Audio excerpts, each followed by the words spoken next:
সবার অতি পছন্দের একটা খাবার বেবি কর্ন মানে কচি ভুট্টা। এই কচি ভুট্টা কিন্তু বিভিন্নভাবে রান্না করা যায়। তো আজকে এটারই একটা চাইনিজ রেসিপি তোমাদের সঙ্গে শেয়ার করছি। আশা করছি রেসিপিটি সবার কাছে ভালো লাগবে। তো ভিডিওটি না টেনে সম্পূর্ণ দেখতে থাকো। খুবই স্পেশাল একটা রেসিপি। খেতে এটা এত বেশি মজার হয়, দেখেই বুঝতে পারছো কতটা লোভনীয়।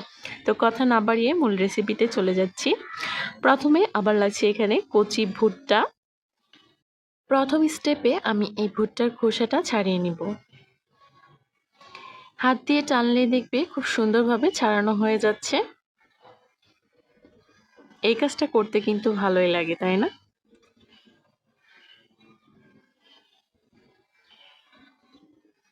হাত দিয়ে একটু জোরে টানলে দেখবে খুব ভালোভাবে খুলে আসছে। এই তো একটা ছাড়ানো হয়ে গেল। আমি আরো একটা ছাড়িয়ে নিচ্ছি। সবগুলো ভুট্টা আজকে আমার লাগছে না। আজকে আমি এখান থেকে 3টা ভুট্টা দিয়ে রেসিপিটা করব। তোমরা চাইলে কিন্তু পরিমাণটা বাড়িয়ে বা কমিয়েও নিতে পারো। আর ভুট্টাটা কেমন কচি তোমরা দেখেই বুঝতে পারছো।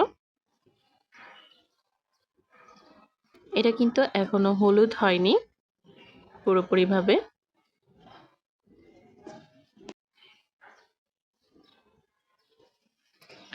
কথা বলতে বলতে 2টা ভুট্টা কিন্তু আমি অলরেডি ছাড়িয়ে নিলাম। এই চুলের মতো অংশগুলো কিন্তু খুব ভালোভাবে ছাড়িয়ে নিতে হবে। তো আমি 3টা ভুট্টা নিয়েছি আর এখন এই 3টা ভুট্টা কেটে নিব। প্রথমেই ভুট্টা থেকে আমি 3টা করে ভাগ করে নিচ্ছি।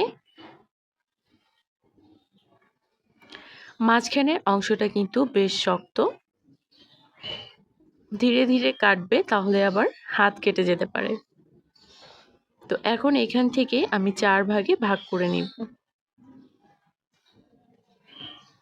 তো সবগুলো ভুট্টাই কিন্তু আমি সেম ভাবে কেটে নিয়েছি।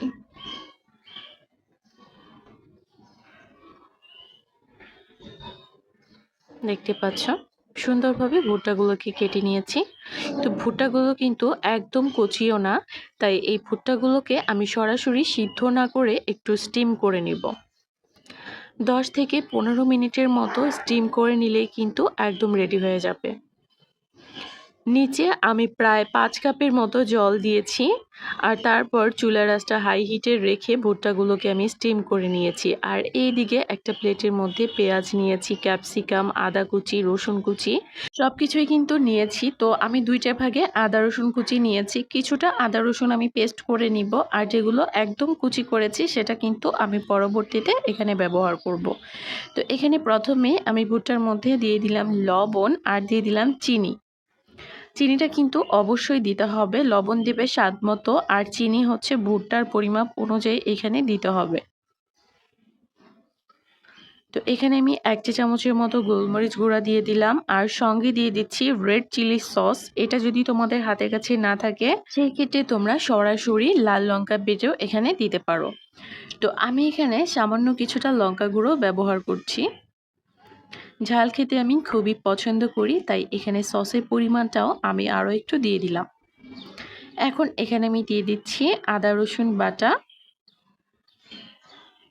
আমি এখানে 1 টেবিল চামচ করে আদা রসুন বাটা দিয়েছি আর সঙ্গে দিয়ে দিলাম সামান্য একটু টেস্টিং সল্ট।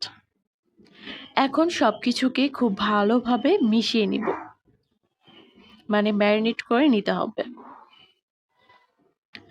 ম্যারিনেট করার পরে চাইলে তোমরা এটাকে রেস্টে রাখতে পারো 10 থেকে 20 মিনিটের মতো।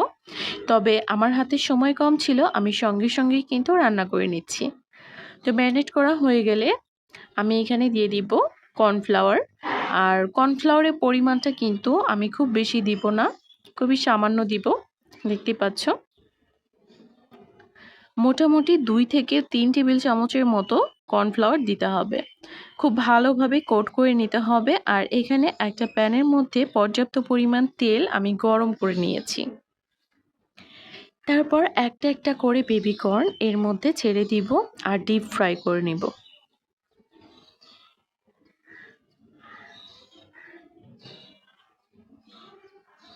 এটা খেতে এত বেশি মজার হয়, ভুট্টাটা যদি আরও কচি নিতে পারো তাহলে কিন্তু রেসিপিটা আরও মজার হবে। তো আমি কিন্তু এক এক করে সবগুলোই দিয়ে দিচ্ছি।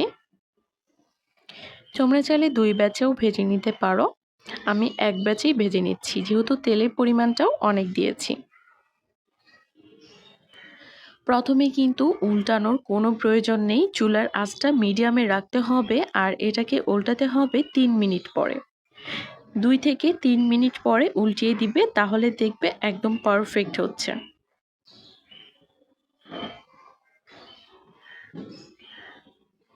দেখো কত সুন্দরভাবে ডুবো তেলে ভুট্টাটা ফ্রাই হচ্ছে। তো খুব সুন্দর যখন একটা কালার চলে আসবে আর এটা ভাজা হয়ে যাওয়ার পরে তোমরা এটা দেখেই বুঝতে পারবে যে এটা ভাজা হয়ে গেছে। তো সবগুলো ভুট্টাই কিন্তু আমি তুলে নিয়েছি। আর এখানে আরও একটা প্যানের মধ্যে আমি খুবই সামান্য পরিমাণে তেল দিয়েছি, 2 টেবিল চামচের মতো তেল দিয়েছি। আর এর মধ্যে দিয়ে দিচ্ছি আদা কুচি আর রসুন কুচি। আদা রসুনটাকে আমি সামান্য একটু ফ্রাই করে নিব। চাইলে তোমরা এখানে আদা রসুন পেস্টটাও ব্যবহার করতে পারো, তবে আমি রেকমেন্ড করব আদা কুচি আর রসুন কুচিটাই দেওয়ার, তাহলেই কিন্তু রেসিপিটা পারফেক্ট হবে। তো এখানে আমি আরও কিছুটা রেড চিলি সস দিয়ে দিচ্ছি। এই রেসিপিটা যত বেশি ঝাল হবে খেতে কিন্তু ততটাই মজার হবে। তবে তোমরা যদি ঝাল খেতে কম পছন্দ করো তাহলে পরিমাণটা এখানে কমিয়ে দিতে পারো। আমি এখানে প্রায় 2 টেবিল চামচের মতো রেড চিলি সস দিয়েছি। কয়েকটা ভুট্টা ছেড়ে গিয়েছিল, সেটাই কিন্তু এখানে দিয়ে দিলাম। খুব ভালোভাবে একটু ফ্রাই করে নেব। যখন এখান থেকে পুরোপুরিভাবে তেলটা আলাদা হয়ে যাবে সেই পর্যায়ে আমি এখানে পেঁয়াজটা দিয়ে দিব। পেঁয়াজ, ক্যাপসিকাম আর লঙ্কা। লঙ্কাটাকে আমি কিভাবে কেটেছি দেখে বুঝতে পারছো।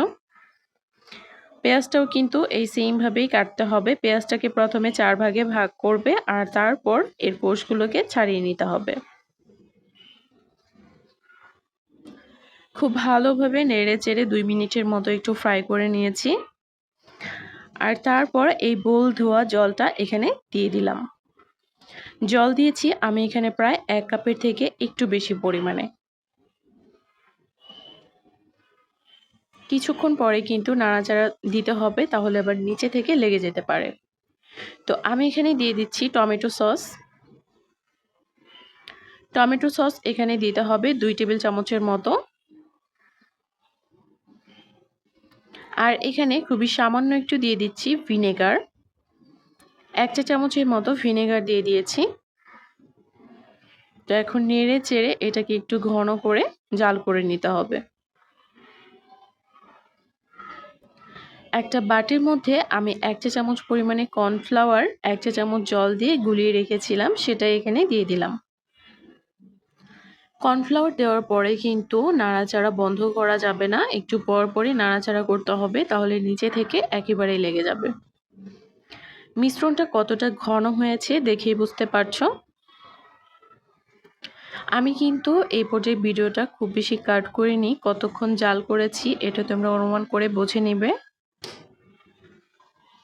তো ভেজে রাখা কর্নটা এখন এর মধ্যে দিয়ে দিলাম আর খুব ভালোভাবে নেড়েচেড়ে মিশিয়ে আরও 2 মিনিটের মতো জাল করে নিতে হবে। তাহলেই কিন্তু ক্রিসপি চিলি বেবি কর্ন একদম রেডি, একদম রেস্টুরেন্ট স্টাইলে। খেতে এত বেশি মজার হয়, তোমরা কিন্তু এটা না বানালে বুঝতে পারবে না। তো হয়ে গেছে, আমি একটা বোলের মধ্যে নামিয়ে নিচ্ছি। দেখো কতটা পারফেক্ট হয়েছে। বিশেষ করে এটা গরম গরম খেতে এত বেশি ভালো লাগে, অবশ্যই গরম গরম পরিবেশন করবে। আর ভিডিওটা যদি কোনো অংশে একটু ভালো লেগে থাকে তাহলে অবশ্যই চ্যানেলটি সাবস্ক্রাইব করে পাশেই থাকবে। আর যারা অলরেডি করেছো তাদেরকে অসংখ্য ধন্যবাদ। তো এত মজাদার একটা রেসিপি খুবই অল্প সময়ে হয়ে গেল। তো এটা কিন্তু খুবই স্বাস্থ্যকর, তোমরাও কিন্তু চাইলে ট্রাই করতে পারো। আশা করছি সবার কাছে ভালো লাগবে। এটা যেমন স্বাস্থ্যকর ঠিক ততটাই কিন্তু এটা টেস্টি। অবশ্যই একবার হলেও এটা ট্রাই করে দেখবে আর আমাকে অবশ্যই কমেন্ট করতে ভুলবে না যে তোমাদেরটা কেমন হলো। তো আজকের ভিডিওটা এখানেই শেষ করছি। সবাই ভালো থাকবে।